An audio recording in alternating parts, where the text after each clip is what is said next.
JD Cap 26, just do tips and pairs and hobbies. And here we have the Fellows cross shredder. It crosses one way and cuts the other way.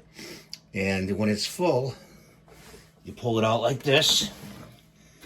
You shake it a little bit. It's not full right now, but let me show you. You line the bin with a garbage bag, like the smallest one you can find.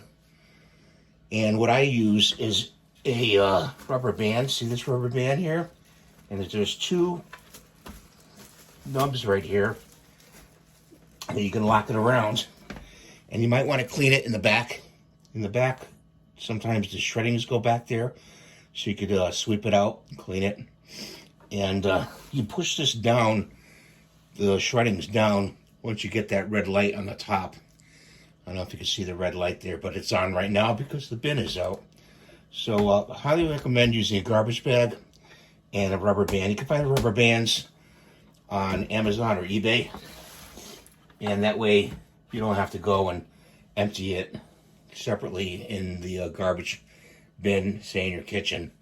You just take the bag out when it's full, tie it up, and throw it away.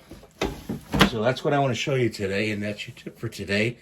I hope you're all doing very well. Please rate and subscribe and give me the thumbs up. And we'll see you in the next video. Bye for now.